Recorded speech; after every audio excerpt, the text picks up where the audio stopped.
Morning, everybody. It's day 6 of the 30-day challenge for Teachers Lab, and this is designed to inspire, to create creativity, and also pass on knowledge to Pilates teachers and manual and movement therapists around the world, so we all support each other, we all heal ourselves, and then the ripple effect spreads to everybody. So do me a favor, everybody, if you are finding this information helpful, please write below more videos, because this helps me to stay in Facebook's algorithm, and it also helps to spread the word. So today I'm going to go on to the connection to the floor, and my speciality, as you all know, is Pilates. Now, majority of Pilates that happens in the UK is mat work, whether that be in a gym, in a leisure centre, in a church hall, or a Pilates studio. But the way we connect to the floor and Mother Earth is everything. So as we get older, we actually go further away from the floor, and I notice clients get more and more frightened about falls. So I work a lot with the apparatus, and the apparatus secret is it actually prepares us for the mat work. So really, furniture is not a good thing, and this is a whole other long discussion, because it makes the central nervous system adapt to that surrounding, and we don't change our architecture, archetypal posture sooner than we should. We tend to stay in slouch positions for longer periods of time. Whereas if you're sitting on the floor to watch box sets or watch the TV, you naturally change position.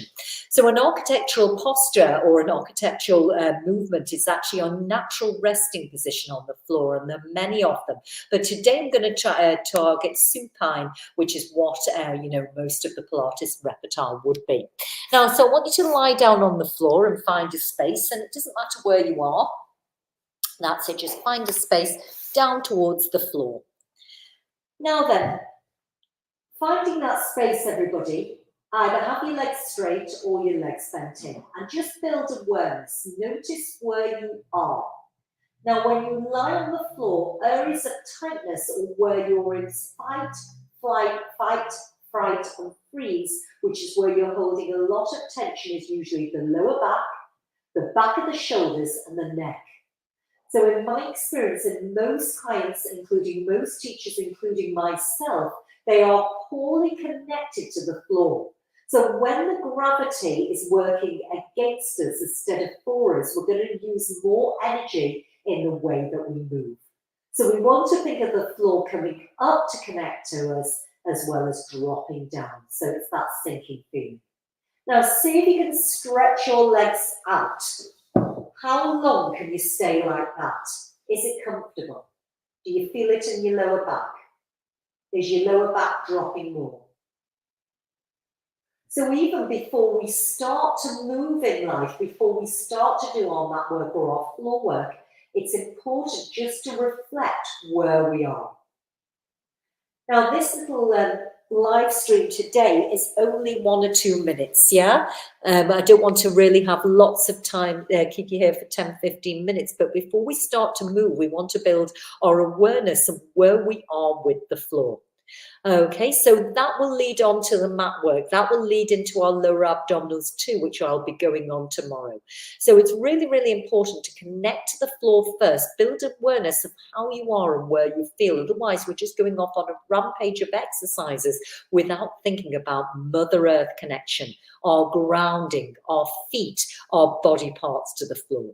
So 3 takeaways I want to give you today from there is, where are you? How do you feel when you're on that floor surface?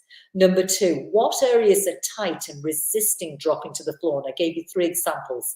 It's usually the back of the neck, the shoulders, the lower back, and actually in the hip flexors as well, even though you're down towards the floor. And number 3 is just to spend time laying on a hard surface. Remember, when we're sitting on sofas and chairs all the time, we're changing our natural central nervous system response to the environment, and we're staying in slouch positions longer. So if we actually had to sit on the normal, floor surfaces, we would change position more, and then would we have all these problems we have in our movement and functional patterns. Hope you found that helpful, everybody. Please comment below more videos if you found that helpful, and enjoy your Sunday.